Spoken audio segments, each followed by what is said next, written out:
Bienvenidos y bienvenidas a esta clase de continuación de la que trabajamos anoche, desarrollando un simulador, la variante B de nuestros simuladores, los simuladores de Academia Millennials, para prepararnos para la prueba de conocimientos básicos de matemáticas para poder ingresar a la Universidad de San Carlos de Guatemala. Si tú te estás preparando para esto, primero, felicitaciones. Segundo, pues hay que echarle ganas, hay que esforzarse, como lo dije anteriormente, prepararse una noche antes. Para esta prueba no sirve prepararse 2 noches antes. Para esta prueba tampoco sirve, porque el contenido que nosotros, bueno, el contenido de la guía para prepararnos abarca desde el contenido de primero básico hasta cuarto bachillerato, cuarto perito aproximadamente. Entonces, son 4 años de contenido. Obviamente no lo vamos a aprender en una noche, ni siquiera en las 8 horas, perdón, de desvelo, etcétera. No vamos a aprender. Por eso tenemos que prepararnos con tiempo. Por eso hay que prepararse a conciencia. Te felicito por estar acá. El simulador que nosotros desarrollamos anoche lo voy a compartir al final de la clase. Si tenemos buenos resultados en ese simulador, con mucho gusto yo puedo compartirles otro, quizás mañana por la noche, para que pues, también igual puedan ir ensayando, etcétera, etcétera. Pero bueno, esto que estamos haciendo es parte de nuestro curso. Yo me encargo de dar el curso de matemáticas completito, desarrollando toda la guía de la universidad completa, uh, para que puedas prepararte muy bien. Van a ser 2 horas cada noche por 10 días. Vamos a tratar de cubrir todo el contenido en ese tiempo, 10 días. Generalmente me extiendo un par de días más o hasta 3 días porque es bastante el contenido en serio. Pero ponemos todo nuestro esfuerzo, todo nuestro empeño, porque yo estoy convencido de algo y es, número uno, las matemáticas son fáciles. Comprenderlas depende mucho de cómo te las enseñan. Pues acá yo me voy a esforzar para que lo que hoy trabajemos lo puedas comprender muy bien y Dios mediante te quede fijado de forma que no necesites volver a repasar, sino solo hacer ejercicio. Ok, anoche, como decía, desarrollamos un simulador y después comencé a responder o a explicar por qué las respuestas correctas eran las señaladas allí en el simulador al final. Y esto es muy importante para que tú puedas saber en dónde están los desaciertos y en dónde los aciertos, porque si tú conoces dónde están tus aciertos, pues a la hora de estudiar, definitivamente no tendrías que dedicarte mucho a esos temas, sino más bien a los temas donde hay desaciertos temáticas.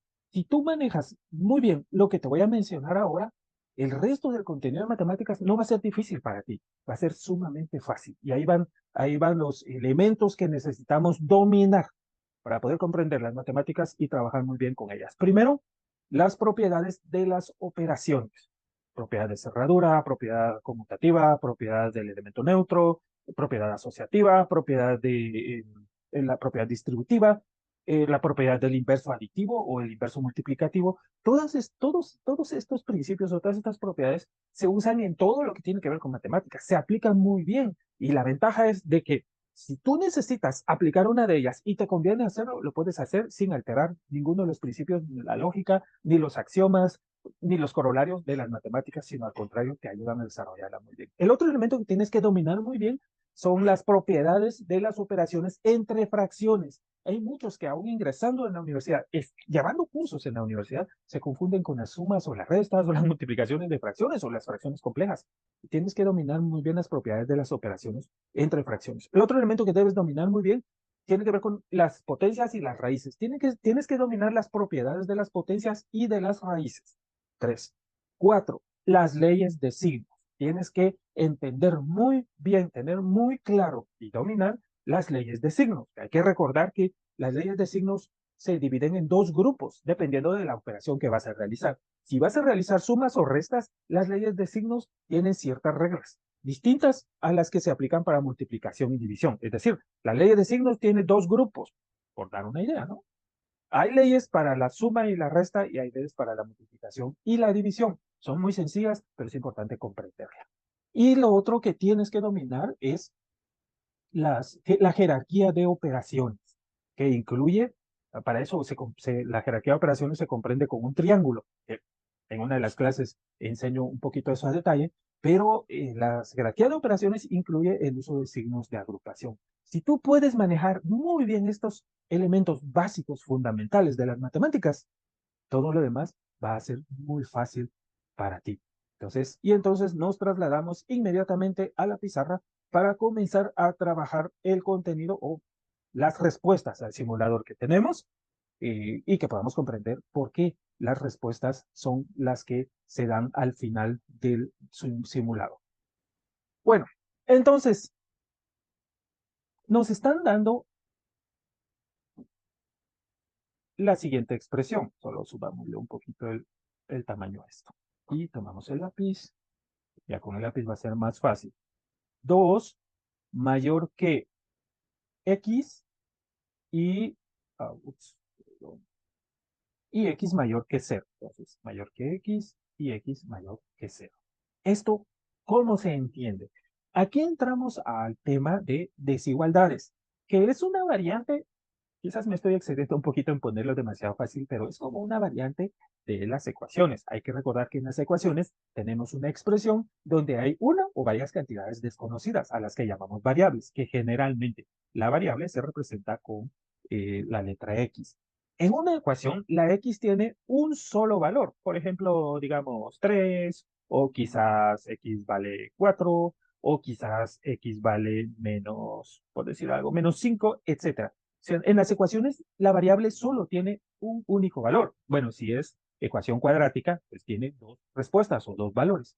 Pero en este tipo de expresión, desigualdades, la variable tiene más de un valor, más de dos valores. Y entonces, ¿cómo se entiende esto? Ahora, para eso voy a hacer uso o me voy a apoyar en el concepto de la recta numérica. Entonces vamos a dibujar aquí una flecha.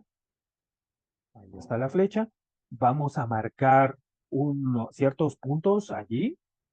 Recuerda que la recta numérica es una línea horizontal, puede ser vertical también, pero vamos a tomar que solo es horizontal, en donde marcamos un punto de origen al que le llamamos punto cero o punto origen. Ese punto me marca la distinción entre dos lados o dos partes del conjunto de números, en donde aquí asignamos los números positivos. Y eso continúa 3, 4, 5, 6, 7 hasta el infinito, positivo, por supuesto. Y del otro lado marcamos los números negativos. Menos 2, menos 3, etcétera. Listo. Y estos continúan avanzando hasta el infinito negativo, es decir, no tiene fin. Listo. Entonces, cuando nosotros hablamos de un intervalo numérico, nos referimos a lo siguiente. A un conjunto de números que van de un punto. Voy a usar otro color para que podamos trabajarlo mejor. Cuando hablamos de un intervalo nos referimos a un conjunto de números de la recta numérica que va de un punto a otro, que puede ser acá. Todos los números que están entre lo que acabo de marcar se conoce como un intervalo numérico. ¿Qué es un intervalo numérico? Un conjunto de puntos o de números en la recta numérica, que tienen un inicio y tienen un final. Entonces, aquí nosotros podemos identificar ese intervalo de varias maneras. ¿Cómo podemos identificarlo? Podemos identificarlo de las siguientes formas. Solo tomar lápiz, listo. Podemos decir que voy a usar la letra I solamente para mencionar que es un intervalo, nada más, un intervalo numérico, que tiene los siguientes números. Tiene el menos 2, tiene el menos 1, tiene el 0, tiene el 1 y tiene el 2 y también el 3. Listo. Ese es un intervalo numérico. Lo podemos expresar de esa manera. ¿De qué otra manera lo podemos expresar? Lo podemos expresar indicando solamente con una pareja ordenada. Es decir, podemos tomar un corchete y decir que ese intervalo comienza desde menos 2 hasta el número 3. Esta manera de expresar un intervalo me está diciendo que incluye todos estos números, solo que para no tener que escribir ese montón, simplemente escribo el inicio y el final. A estos dos se les llaman extremos, el del inicio y el del final, son sus extremos. Este tipo de notación o de forma de explicar los intervalos numéricos es muy útil cuando el intervalo es grandísimo, por ejemplo, desde menos 100 hasta 1000, positivo, digamos. No vamos a poder escribir todos esos elementos, bueno, sí podemos, pero sería tedioso. Y entonces se utiliza esta forma de expresar. Por supuesto, ya en la aplicación de la ciencia y de la técnica, sí van a aparecer intervalos numéricos grandísimos, muy amplios. Y esta forma de expresarlo es bastante útil. Otra manera de expresar esos intervalos numéricos es la siguiente. Yo voy a escribir -2 y aquí entonces voy a usar estos símbolos. A estos se les llaman símbolos de comparación. Mayor que, menor que, mayor o igual que, menor o igual que. Se llaman signos de comparación. Los voy a escribir aquí arriba solo como resumen. Este es mayor que, este es menor que, este es mayor o igual que, y este es menor o igual que. Son signos de comparación de números o de cantidades, etcétera. También podemos incluir el signo igual como un signo de comparación entre dos cantidades. Entonces, cuando nosotros vamos a explicar o expresar un intervalo numérico, un grupo de números que están en la recta numérica, ¿qué hacemos? Podemos expresarlo de esta manera, podemos expresarlo de esta otra forma, pero vamos a agregar aquí la variable. Es decir, aquí voy a decir -2 es menor que x y x es menor que 3. Allí estoy diciendo que X representa todos estos valores que tengo acá entre corchetes. Muy bien, me voy a detener aquí y pregunto, ¿se comprende todo esto o necesitamos una ampliación? Voy a ver el chat ahorita y ver sus respuestas para que ustedes me puedan decir si se comprende bien hasta donde he hablado. Aquí, ¿qué fue lo que hice? En resumidas cuentas, explicar qué es un intervalo numérico y cómo se puede expresar en lenguaje lógico matemático. Ahora, pregunto. ¿Se comprende muy bien o necesitamos ampliarlo un poco más? Si tú necesitas que lo ampliemos un poco más, no te preocupes, explica o pregúntalo y con mucho gusto yo amplío.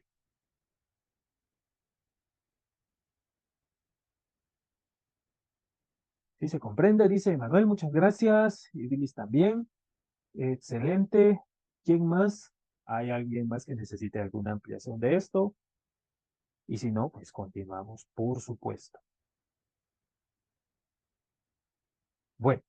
Acabamos de dar ingreso a dos compañeros más, si se comprende. Muy bien, gracias por sus respuestas. Esto es muy importante que podamos interactuar de esa manera. Bueno, aquí ya viene la primera necesidad de ampliar y estaba esperando ese tipo de pregunta. ¿Por qué el signo menor? Dice Paula, ¿por qué el signo menor? ¿Por qué no uso mayor que? Eso me va a llevar, me lleva a otro concepto que debemos comprender sobre qué números son mayores y qué números son menores en la recta numérica. Por supuesto, vamos a desarrollar eso ahora. Voy a explicar esto para responder la pregunta de Paola, ¿por qué usé el signo menor que en la explicación en la expresión del intervalo anterior? Bueno, vayamos trabajando ahí, por favor me dan respuestas ahí en el chat o si quieren que abren su micrófono, pero por favor me dan respuestas. Comencemos aquí. A ver, entre 1 y 3, ¿cuál es mayor y cuál es menor? Respuestas en el chat, por favor. Es bien sencillo, pero va a servir para explicar lo que sigue. Muy bien, 1 es menor, 3 mayor. Eso lo expresamos de dos formas, como bien lo hicieron ustedes ahí. Yo puedo explicar 1 menor que, solo déjeme que ingrese Fabi, ahí está. Yo puedo expresar 1 menor que 3, o puedo expresar 3 mayor que 1. Cualquiera de las dos formas es correcta, pero ya viéndolo sobre la recta numérica, obviamente voy a usar la primera expresión, esta, y entonces escribo 1 menor que 3. Ahora, si yo me voy hasta el 11, obviamente voy a escribir 3 menor que 11, pero yo sé que puedo explicarlo de otra manera. Puedo decir que 11 es mayor que 3. Es correcto también. Pero insisto, sobre la recta numérica no puedo usar este. ¿Por qué? Porque apunta a un sentido contrario. Pero lo que esto me está diciendo, esto que tengo aquí arriba, ups, esto que tengo aquí arriba, lo que me está diciendo es que a medida que yo avanzo hacia la derecha, cada nuevo número es mayor que el anterior. Es decir, para verlo de otra manera, 11 es mayor, solo que lo voy a decir a la inversa, 11 es mayor que 10, o mejor hagámoslo así, 0 es menor que 1, 1 menor que 2, 2 menor que 3, 3 menor que 4, 4 menor que 5, así hasta 8, y luego que 9, el 3 es menor que 9, el 9 es menor que 10, el 10 es menor que 11, y así vamos a seguir hasta el infinito. Entonces, aquí va un primer concepto para entender por qué usa el signo menos. Porque en la recta numérica, el número que está a la derecha siempre es mayor que el anterior. Consecuentemente, el número que está a la izquierda siempre, ups, espérenme, es que estoy escribiendo Ahí está. El número que está a la izquierda en la recta numérica siempre es menor. Entonces ahora voy a escribir aquí. El que está a la izquierda siempre es menor y el que está a la derecha siempre es mayor. Este concepto que estoy mencionando ahora es muy importante para comprender la comparación entre signos negativos. Bueno, primera respuesta o primera parte de la respuesta a la pregunta de Paola. ¿Por qué usé el signo menor que? Porque estoy usando un intervalo identificado en la recta numérica en donde los números que están a la izquierda siempre son menores que los que están a la derecha. Ahora me voy a regresar aquí al intervalo anterior y observen, por favor, voy a resaltar alrededor, voy a marcar este intervalo que está aquí. Observen, el -2 está más a la izquierda, por lo tanto es menor que X, que representa todo este intervalo, por lo menos hasta el 2, aquí, están a la izquierda del 3. Este es su sentido. Por eso todos esos números que están ahí marcados, el -2, -1, 0, 1 y 2, todos esos son menores que 3. Y bueno, y el 3, ¿por qué está de ese lado? Porque 3 está más a la derecha. Entonces, de estos tres valores que tengo acá, obviamente el mayor es 3. Y entonces todos los demás quedan a la izquierda y por lo tanto son menores que el 3. Esa es la primera parte de la respuesta para Paula. ¿Por qué usé el signo menos? Porque en primer lugar estoy usando la recta numérica, que me dice que todos los números que están a la izquierda son menores y los que están a la derecha mayores. En segundo lugar, porque, porque estoy tomando estos valores y los estoy comparando con el 3, que el 3 está más a la derecha y por lo tanto va en ese lado. No puedo usar el signo mayor que, porque sería como un absurdo, es decir, yo si uso el signo mayor que, estaría diciendo lo siguiente, vamos a usar esto. Estaría diciendo uno mayor que, solo déjenme cambiar de color.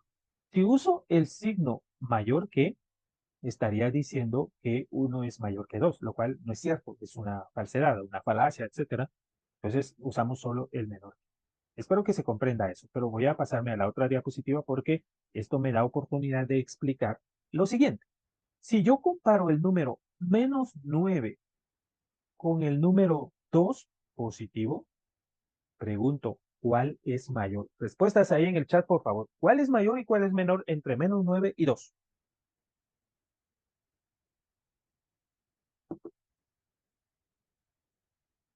2 es mayor, dice Billy. 2 mayor, 2 mayor. Ah, bien, Emanuel, no va. Bueno, pregunto, ¿por qué 2 es mayor entonces? La respuesta es correcta, pero ¿por qué 2 es mayor? Puede ser que alguien dude, ¿por qué el 2 es mayor? Ustedes tienen la respuesta, creo yo, e indíquenme por qué. Muy bien, la respuesta es correcta, Billy. Porque el 2 está más a la derecha en la recta numérica. Entonces, esto es muy importante. Sí, así sería la respuesta correcta, Juan Diego. El 2 se encuentra más a la derecha. Entonces, solo déjenme cerrar esto. -9 menor que 2 positivo. Siempre va a ser así. ¿Por qué? Porque el 2 está más a la derecha y el -9 está más a la izquierda. Eso es muy importante tomarlo en cuenta. Algunos se confunden y lo que hacen es ver la cantidad. A esto se le llama cardinalidad. Algunos lo que hacen es ver la cantidad. Aquí tengo 9 y aquí tengo 2. Entonces 9 son más que 2. Ah, sí, pues, entonces el mayor es -9. No. ¿Por qué? Porque estamos hablando aquí de signos negativos. Y los signos negativos siempre son menores que los positivos. No importa si tenemos más negativos, siempre son menores que los positivos. ¿Por qué razón? Están más a la izquierda. Lo podemos ver de otra manera. Por ejemplo, si hablamos de dinero, una cantidad de negativa en dinero, si estudiaste perito contador, por ejemplo, tú sabes que si cuando se hace un balance y la empresa resulta debiendo dinero, ese balance se representa con paréntesis y de color rojo. Eso significa que es una deuda, pero también se puede expresar con signo negativo. Digamos que el balance sale en -5,000. Eso quiere decir que la empresa debe 5,000 quetzales, o la persona, como sea. Es dinero que no tiene. pero que debe pagar. Una vez lo tenga, inmediatamente se va a ir ese dinero, lo va a perder porque lo debe. Entonces, ese es dinero negativo, por decirlo de una manera. Entonces, siempre una deuda es menor que un capital positivo que tengas. Siempre va a ser así. Y así es como podemos ver los números negativos. Es decir, un número negativo siempre va a ser menor que un positivo, aunque estemos comparando con el número uno positivo. Inclusive, un número negativo siempre va a ser menor que cero. Esto que estoy mencionando acá es muy importante porque cuando estudies las ecuaciones cuadráticas, se expresa lo siguiente, se dice a menor que cero. ¿Qué significa eso? Significa que la letra A representa a un montón de números. Es una variable.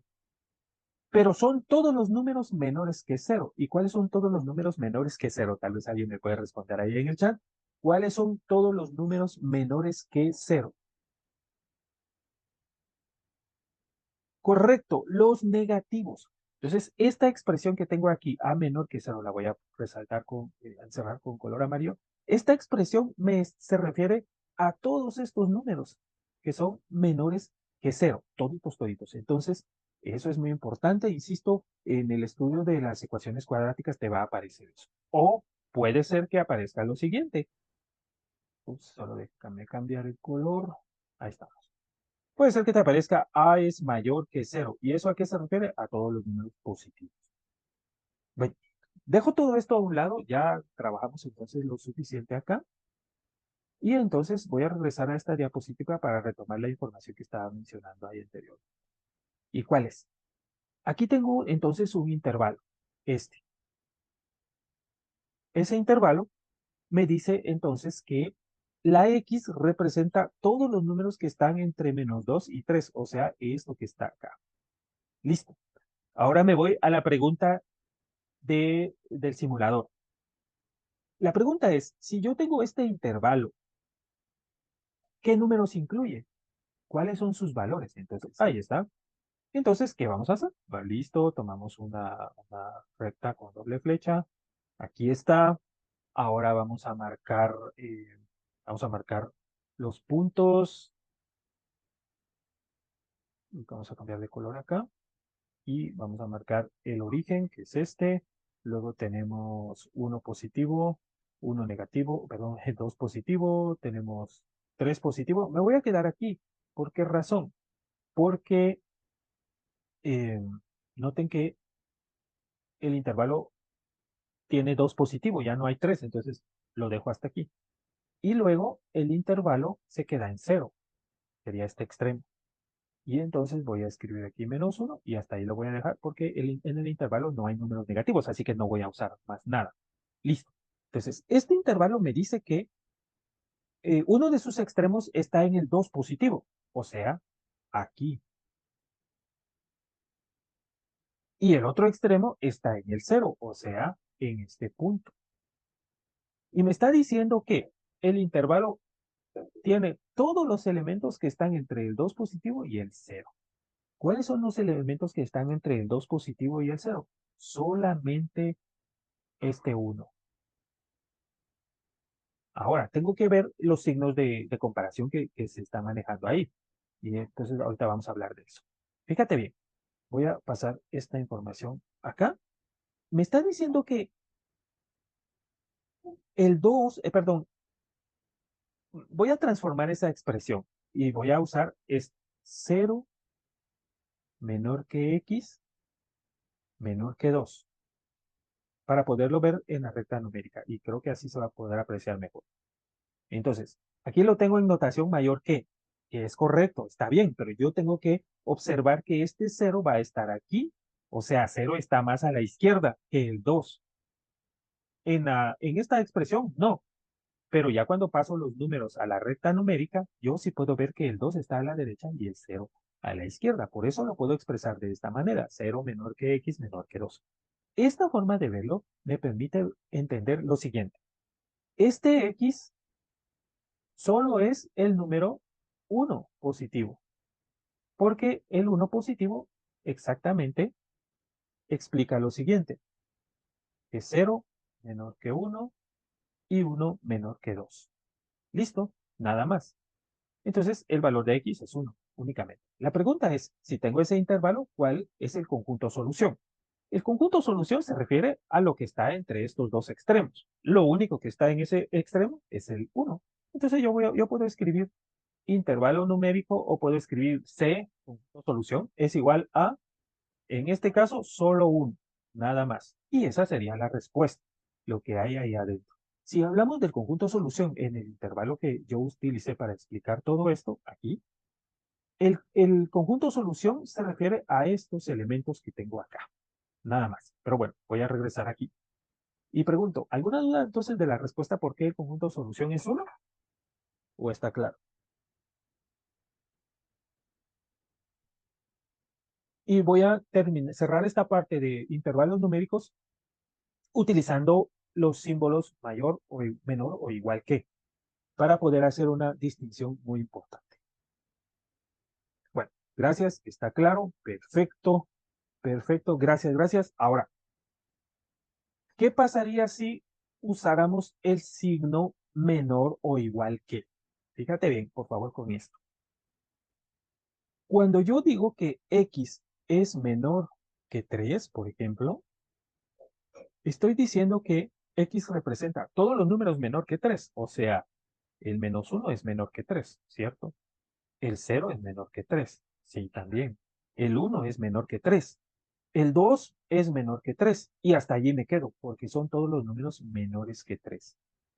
Pero si yo utilizo el símbolo menor o igual que 3, entonces nota la diferencia. Siempre voy a usar, bueno, voy a poner aquí puntos suspensivos, porque todos los números negativos son menores que 3 positivos. -1 menor que 3, 0 menor que 3, 1 menor que 3, 2 menor que 3, pero ahora nota, 3 menor o igual que 3. ¿Qué me está diciendo este símbolo que está aquí? Que X va a representar todos los números menores que 3 y también el número que sea igual a 3. Lo voy a repetir. El símbolo menor o igual que me dice que X representa todos los números menores que 3, pero también el número que sea igual a 3.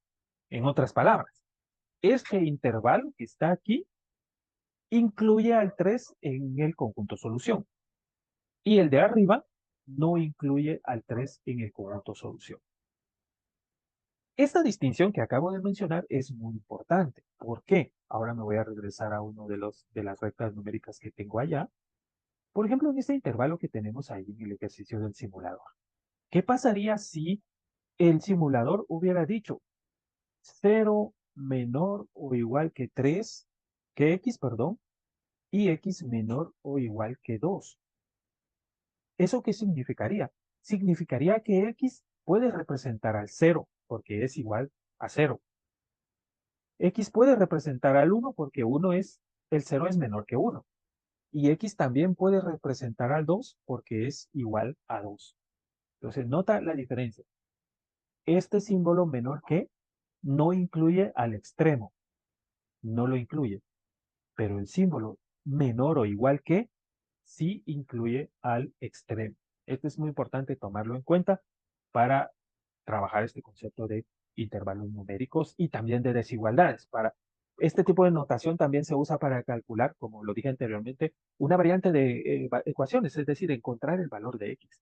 Y para eso tenemos que entender esas dos modalidades de los signos de comparación. Hasta ahí dejo entonces este tema de los intervalos numéricos. Espero que haya quedado claro. Y nos vamos a pasar, si no hay dudas, nos vamos a pasar a la siguiente pregunta del simulador que tiene que ver con fracciones, que es lo que vamos a trabajar. Si tuvieran dudas, me escriben en el chat y podemos ampliar un poquito esto, pero espero y creo que ha quedado claro. La siguiente pregunta tiene que ver con fracciones. El simulador nos dice, selecciona las fracciones impropias que se encuentran eh, en la siguiente serie de números racionales. Voy a ver si tenemos, a ver, 5, perdón, 15 quintos, así. Luego tenemos la fracción 12/18.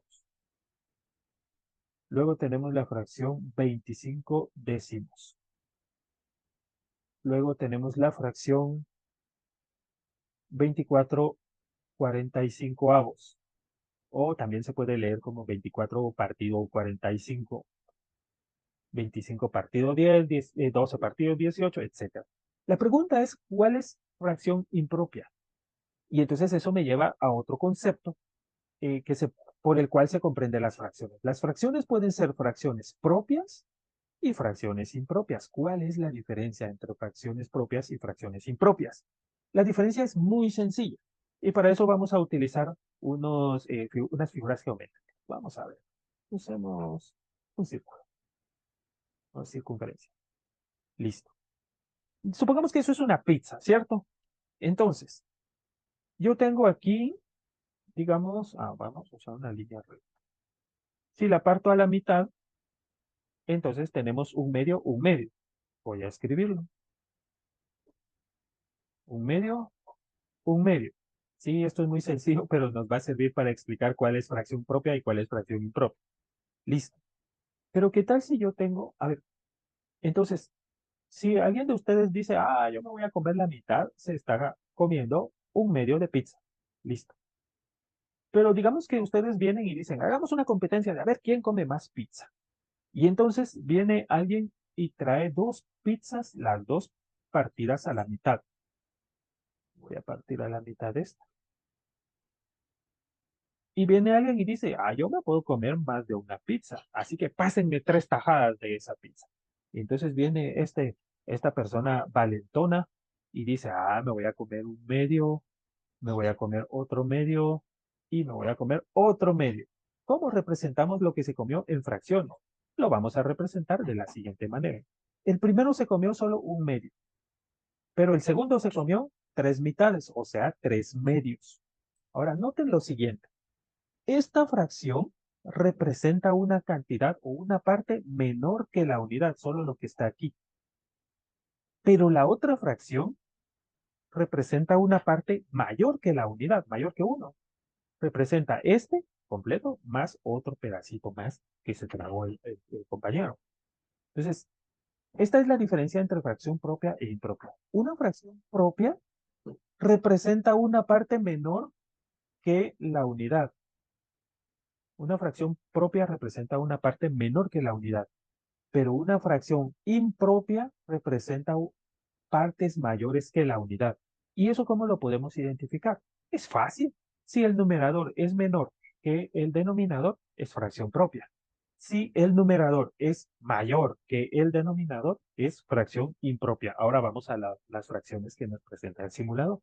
Aquí observamos que 15 quintos es una fracción impropia. ¿Por qué? Porque el numerador es mayor que el denominador.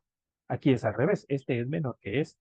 Este es mayor que este. Por eso es fracción impropia.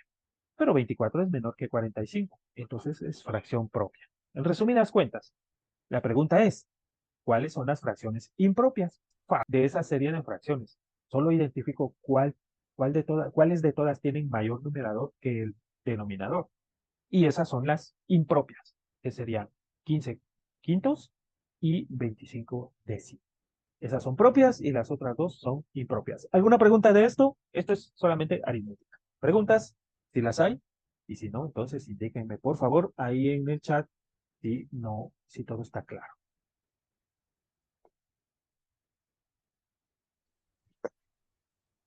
Muy bien, muchas gracias, Juan Diego. Entonces continuamos con lo siguiente. Ahí está.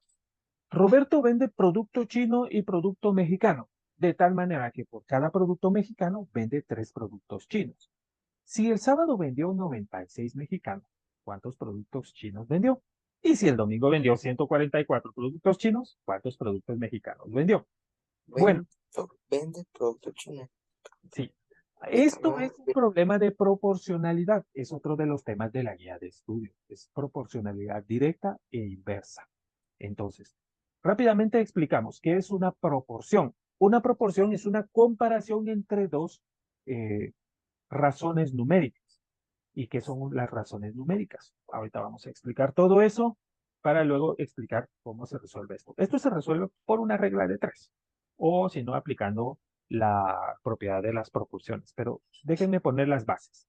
Primero hablamos de una razón es una comparación entre dos cantidades. Observen, el problema dice, vende producto chino y mexicano. Por cada producto mexicano vende 3 productos chinos. Aquí hay una comparación entre chino y mexicano, en los productos, obviamente. Y la comparación es que tiene un producto mexicano y por cada producto mexicano vende 3 productos chinos. Esa comparación 1 y 3 es una razón numérica. Eh, y cualquier proporción, cualquier comparación entre cantidades va a ser una expresión como la que está acá. Por ejemplo, tal vez tú puedes ver estadísticas. Ahorita hay una estadística que está publicando el Ministerio de Educación sobre la comprensión lectora. Y dice, en el pasado, por cada 10 estudiantes, solo 3 tienen comprensión lectora. Ellos están comparando que cuando tenés 10 estudiantes, apenas 3 comprenden lo que leen. Y eso es una razón, es una comparación. Se usa mucho en datos estadísticos. Esa comparación también se puede decir así. Se puede expresar de la siguiente manera. 3 estudiantes de nivel medio tienen comprensión lectora y 10 no tienen comprensión lectora. Es la misma expresión, solo que a la inversa. 3 estudiantes por cada, a ver, 3 estudiantes tienen comprensión lectora de cada 10 de nivel medio. Entonces, de esta y de otras formas puedes ver este tipo de comparación. Aquí tenemos una razón. ¿Y qué es una proporción? Una proporción es una comparación entre dos razones. Una proporción es una comparación entre dos razones. Ahora, aquí el problema me está comparando otras cantidades, 96 y 144. Entonces, ahí hay otra razón. Me está diciendo, a ver, que tienen 96 productos mexicanos que vendió y luego está diciendo que vendió 144 productos chinos. Bueno, aquí me está dando dos preguntas. Fíjate bien, me está diciendo, a ver, vamos por partes. Primero, compara producto a ver, un producto mexicano y 3 productos chinos. Luego dice, el sábado vendió 96 productos mexicanos. ¿Cuántos chinos vendió? Ok, entonces ahí vamos a construir entonces otra comparación que va a ser de la siguiente manera. Como aquí arriba tenemos mexicanos, esto lo cambio de color. Aquí arriba tenemos mexicanos y aquí tenemos chinos, ¿cierto? Entonces voy a seguir con ese mismo ordenamiento. Ahora me dice que vendió 96 mexicanos y me pregunta cuántos chinos vendió. Ahora voy a escribir una X. Allí tengo otra comparación numérica o una razón. Cuando yo comparo dos razones, a esa comparación se le llama proporción. ¿Qué es una proporción? Una comparación entre dos razones numéricas. ¿Y qué es una razón? Una comparación entre dos cantidades. En este caso estamos comparando cantidad de productos vendidos, productos mexicanos y productos chinos. Ahora, ¿por qué escribí yo una X aquí y no otro número? Porque el problema me está presentando una pregunta, que es esta. ¿Cuántos productos chinos vendió? Como no sé, ahí tengo una variable y por eso le escribo X aquí, en el lugar de que le corresponde a los productos chinos. ¿Hasta aquí se comprende esto que estoy mencionando? Veo sus respuestas, por favor. Hasta ahorita. Hablé del concepto de razones y de proporciones. Y luego, noten cómo expresé la proporción de esta manera. Entonces, aquí lo que hicimos fue comparar. A ver, un producto chino con un producto mexicano con 3 productos chinos. Es esto que está acá. Después escribí 96. ¿Por qué razón? Porque me dice el problema. Si el sábado vendió 96 productos mexicanos, que son estos, está dentro de la línea de productos mexicanos, que sería el numerador allí de las fracciones. Si el sábado vendió 96 productos mexicanos, ¿cuántos productos chinos vendió? Y entonces, como no sé cuántos chinos vendió, escribo una X aquí, una variable. Ahora lo que me resta hacer para resolver esto es aplicar una propiedad que se llama propiedad fundamental de las proporciones. ¿En qué consiste? Consiste en que si yo multiplico este número de acá con este en forma cruzada, a eso se le llaman extremos. Si yo multiplico los extremos, el resultado tiene que ser igual que la multiplicación de los números que quedan en medio. Entonces, ¿cómo resuelvo eso? Lo resuelvo de la siguiente manera. Pero vamos a ver. Vamos a tomar el lápiz aquí y luego cambiamos de color. Vamos a usar un color morado para resaltarlo mucho. Entonces, la propiedad fundamental de las proporciones, que también se le llama ley de los medios y extremos, consiste en que multiplico en forma cruzada las expresiones aquí comparadas. Y el resultado de esas multiplicaciones tiene que ser idéntico. Así que yo multiplico 1 por x y eso tiene que ser igual a 3 por 96. Quisiera que alguien en la calculadora multiplique 3 por 96, por favor, y me da el resultado.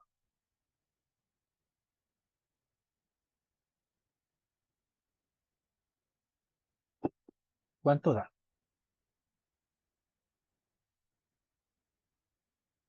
288. Gracias, Juan Diego.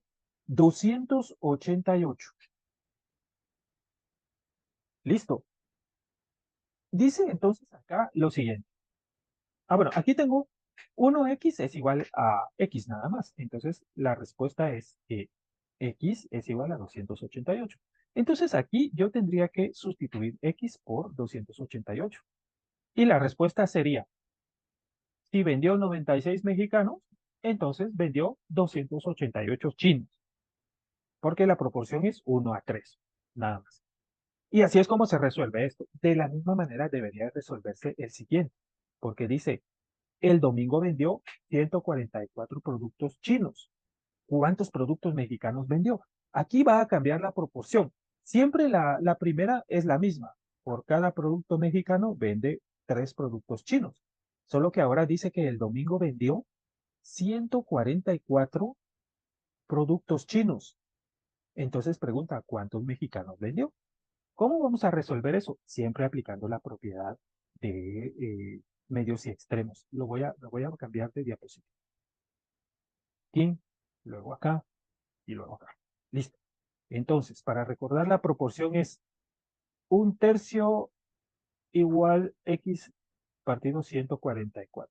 Entonces, vamos a resolver eso. La proporción es 1/3 igual x 144. Y siempre aplicando la ley de medios extremos, entonces yo voy a expresarlo de la siguiente manera. 1 por 144 debe ser igual a 3 por x. En ese caso yo tengo que despejar x, ¿cierto? 1 por 144 es 144. Este 3 que está multiplicando pasa al otro lado dividiendo, y entonces yo escribo que x es igual a 144 partido 3. Alguien que en la calculadora resuelva eso, 144 dividido 3, y me da la respuesta.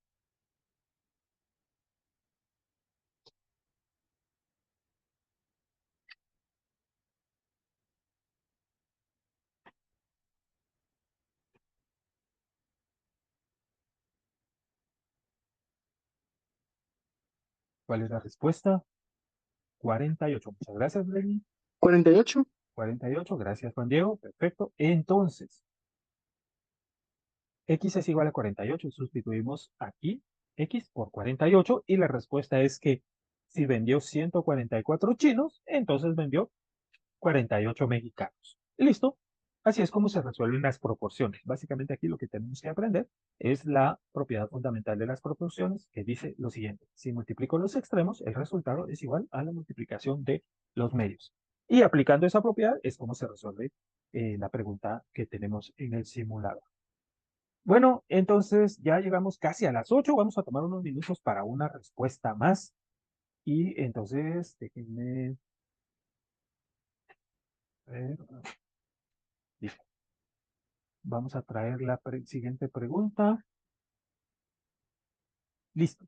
Aquí la siguiente pregunta tiene que ver con suma de polinomios, que tiene implícito el concepto de reducción de términos semejantes, que es un tema algebraico, es como de las bases en la comprensión del álgebra. Entonces dice, sea la suma, pero déjenme agregar aquí esto, y además de, vamos a mover aquí un poquito esto, este, listo. Esta pregunta intenta evaluar varios conceptos. El primero es el concepto de reducción de términos semejantes. El otro concepto es de suma de polinomios. El otro concepto es la comprensión de las leyes de signos de la suma y la resta. Y el otro concepto es los nombres que se le dan a las expresiones algebraicas, ya sea binomio, trinomio, monomio, etcétera. Entonces, voy a escribir aquí la suma. Dice, sea la suma 3a más 5b, eso parece el cajero, ¿cierto? 5b menos 8c, y luego dice más, luego tenemos menos 6c, menos 5b, cajero, y menos 4a. Luego la pregunta dice, el resultado va a ser un monomio, un binomio o un trinomio. Y luego te da una opción de respuesta, 4 opciones de respuesta. ¿Cómo vamos a resolver esto? Aquí lo que tenemos que hacer es reducir los términos semejantes. ¿Qué son los términos semejantes? Son las expresiones que tienen la misma variable, o sea, la misma letra. Y cuando pensamos en los términos que tienen la misma letra, nosotros podemos identificar este con este. Tienen la misma letra. Entonces, esos dos los tenemos que operar. Luego observamos esta expresión 5b con esta otra que también es 5b, solo que es negativo, el inverso aditivo, pero son términos semejantes. ¿Por qué? Porque tienen la misma letra. Y por último, tenemos esta otra expresión, menos 8c, que corresponde con este menos 6c, que son términos semejantes. ¿Por qué? Porque tienen la misma letra. Entonces, lo primero que tenemos que hacer es identificar los términos semejantes, es decir, los que tienen la misma letra, y saber que esos son los que vamos a operar. Ahora, ¿cómo vamos a operar esto? Lo vamos a operar en forma vertical. Es decir, tomo el primer trinomio, o el primer sumando, porque es una suma. Esto. Tomo el primer sumando y lo escribo como está. 3a más 5b menos 8c. Y tomo el segundo sumando, solo que los términos los voy a colocar según los que sean semejantes. Es decir, si aquí tengo 3a, abajo tengo que escribir este menos 4a, porque son semejantes. Ahí no importa si cambio el orden, hay que recordar la propiedad conmutativa que dice el orden de los sumandos no altera el resultado. Entonces, no hay problema, les puedo cambiar el orden a causa de esa propiedad y escribo entonces aquí menos 4a. Luego busco el que tenga la letra b como literal o variable y que es este término que acabo de señalar. Entonces aquí escribo menos 5b. Y por último, el que corresponde a la variable c, que sería menos 6c. Esta es la mejor manera de operar la suma. Se puede operar de forma horizontal, pero es un poquito más largo, así que yo recomiendo usar ese método que le llamamos método vertical. Una vez agrupamos los términos semejantes, entonces ahora vamos a operar la suma. Yo identifico la operación escribiendo acá está el corchete y escribiendo más menos aquí, porque es una suma algebraica. Pero una suma algebraica implica que voy a utilizar leyes de signos y que a veces no voy a sumar, sino restar. Y es lo que vamos a hacer ahora. Observen entonces, para los primeros dos términos, que sería 3a menos 4a. Aquí hay que recordar lo que mencioné anoche. Como es una operación de suma o resta, no voy a sumar exponentes de nada, sino solo voy a copiar las partes literales, nada más, porque es una operación suma-resta. Bueno, entonces voy a cambiar de color y para dar la respuesta usamos un azul y nos vamos a cambiar. Listo. Entonces, ahora yo noto que los coeficientes numéricos sí los voy a operar. Y tengo una resta o una suma algebraica que es 3 menos 4. Aquí voy a aplicar las leyes de signos, pero las que corresponden a sumas y restas. Esas leyes me dicen que cuando los dos números son de diferente signo, entonces copio el signo de la mayor cantidad. Aquí la mayor cantidad o el mayor valor es menos 4. Entonces copio el signo de menos 4. El signo menos, perdón, porque hay más negativos que positivos. Y además de copiar el signo del mayor, resto las cantidades, es decir, a 4 le quito 3. ¿Y eso cuánto me da? 1. Para verlo de otra manera, tengo 4 negativos y 3 positivos. Cada positivo se anula con un negativo. Y cuando yo hago esa anulación, me queda solo un negativo. Si tienen dudas de esto, me comentan y lo podemos ampliar.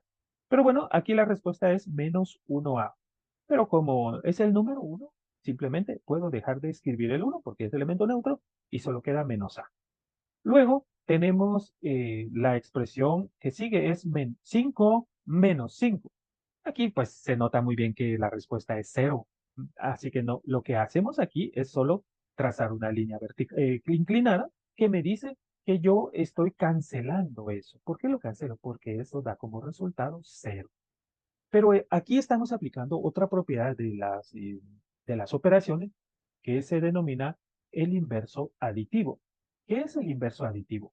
Si cada número positivo tiene un número negativo que es su inverso. ¿Por qué se le llama su inverso? Porque cuando se operan entre sí dan como resultado elemento neutro, o sea, el cero.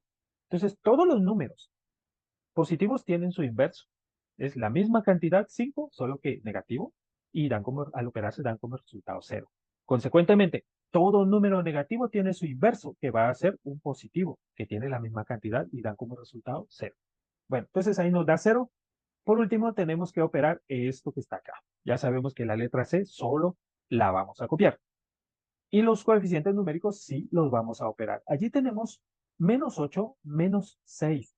O sea, tenemos 8 unidades negativas y 6 unidades negativas. En total, ¿cuántas unidades negativas tenemos? Lo que sucede aquí es que aumentan las unidades negativas.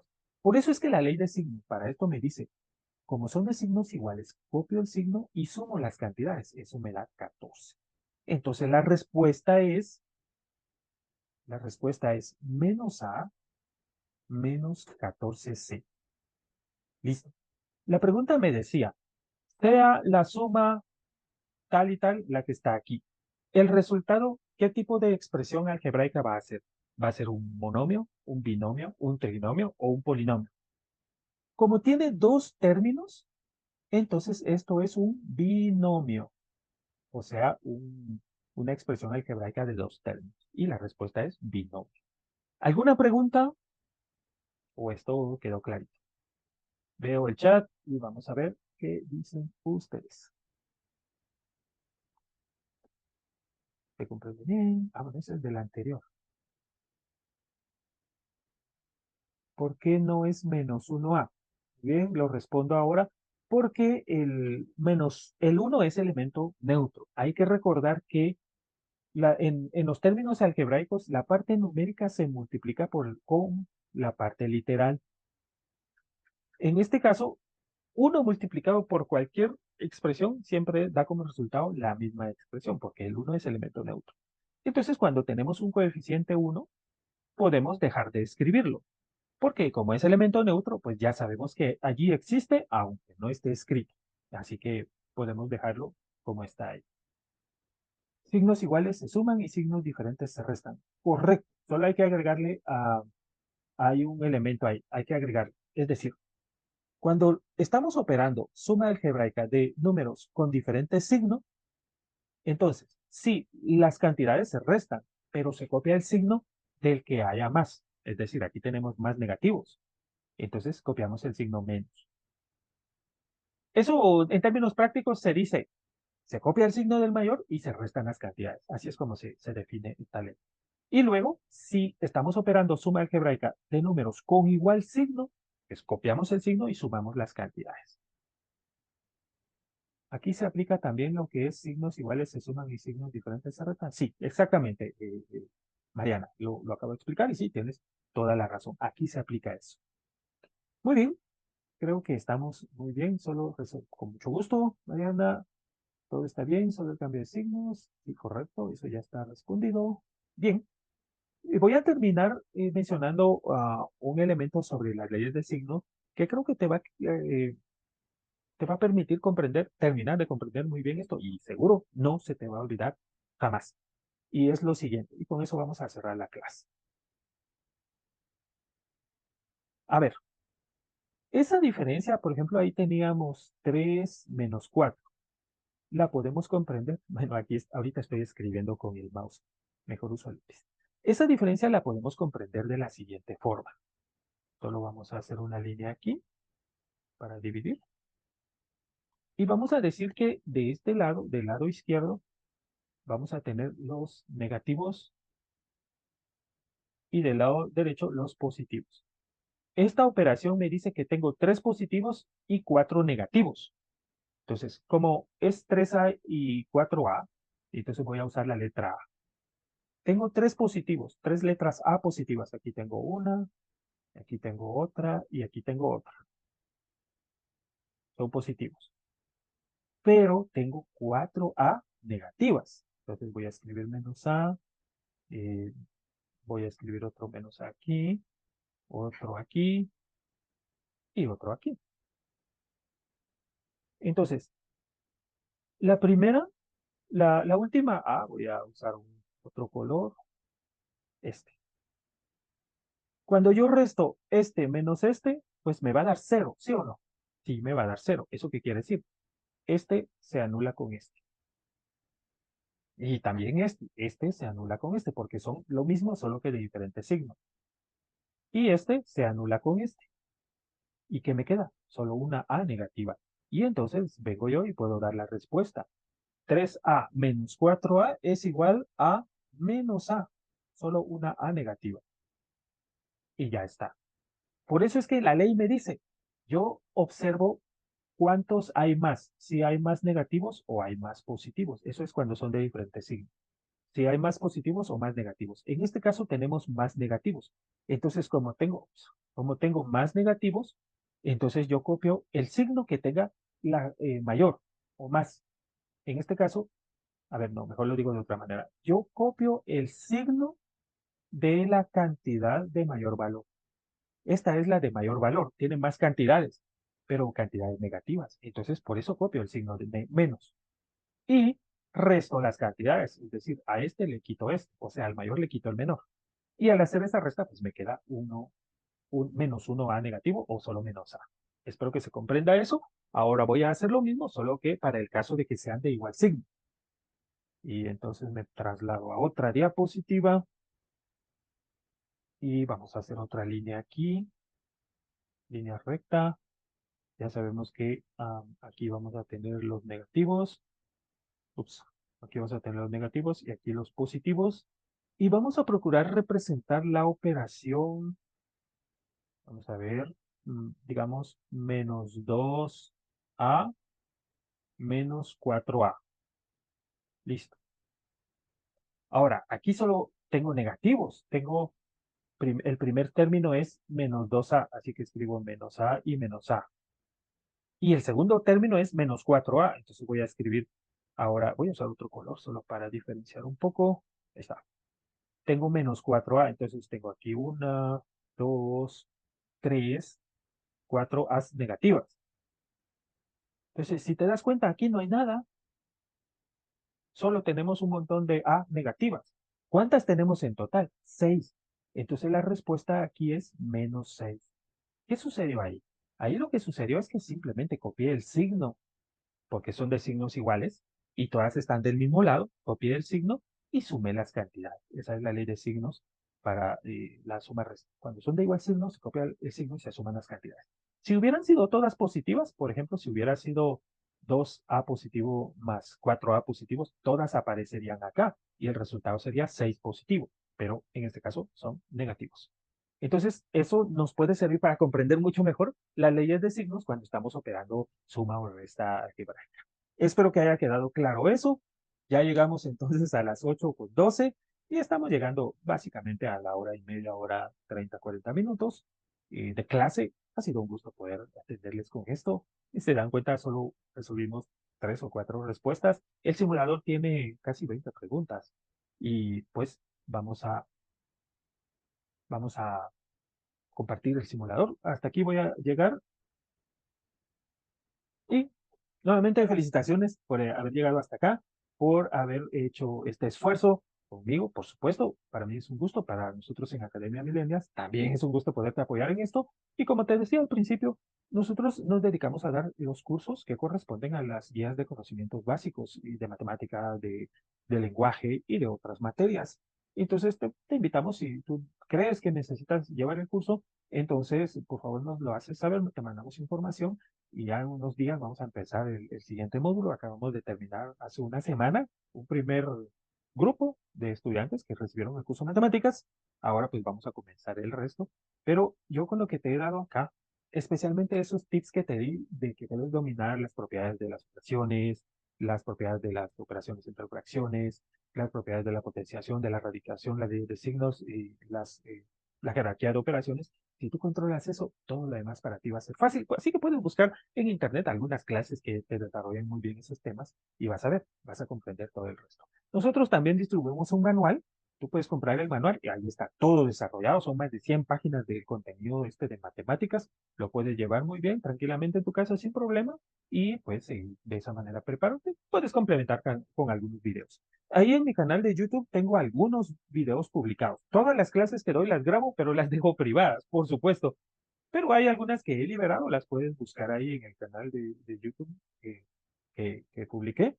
Pues ahí van a estar las clases, con mucho gusto puedes verlas, compartirlas también, porque están de forma gratuita, pero creo que esto te va a ayudar mucho. Y también a quienes lo vean. Bueno, entonces, eso es todo. Mira, puedes buscar, como en el WhatsApp, yo compartí el enlace del video de la clase de anoche. Accedes a ese video y ahí va a estar el nombre del canal para que luego tú puedas explorar un poco. Nada más. También puedes buscar Grupo Millennials Ciencias Económicas. Ahí tendrías que explorar videos de hace unos 4 o 5 años. Hay que explorar el banco de datos de videos ahí. Y ahí vas a encontrar también bastantes clases que con mucho gusto las puedes utilizar. De hecho, en este semestre, en el primer semestre, pues estoy auxiliando unas clases ahora en la universidad también. Y me dice un compañero, mire, yo busqué sus clases y con sus clases gané el curso de matemática que estoy llevando ahorita. Wow, dije yo, pues qué bueno. Pero puedes buscar. El grupo se llama Los Millennials Ciencias Económicas. Es una fanpage que está en Facebook. Ahí puedes buscar, vas a la sección de videos y tendrías que como atrasar un poquito y encontrar los videos de 2022, 2021, que ahí están todos. Solo algunos los han encontrado, ¿no? Otros prefieren venir y recibir el curso, pues pagando uno, por supuesto, que también están invitados para eso. Bueno, eso es todo. ¿Y si lo hicimos hacer? No, claro, si lo hiciste ayer, puedes hacerlo ahora, porque ya explicamos algunas cosas. Y entonces tienes un nuevo conocimiento o un conocimiento reforzado. Creo que eso te va a poder te va a ayudar a obtener un mejor resultado. Y eso sería interesante, muy bueno, que tú puedas ver que mejoraste de ayer para hoy. Eso es fabuloso. Entonces, finalmente, recuerda lo siguiente, las matemáticas son fáciles. La comprensión depende siempre de cómo te las enseñan.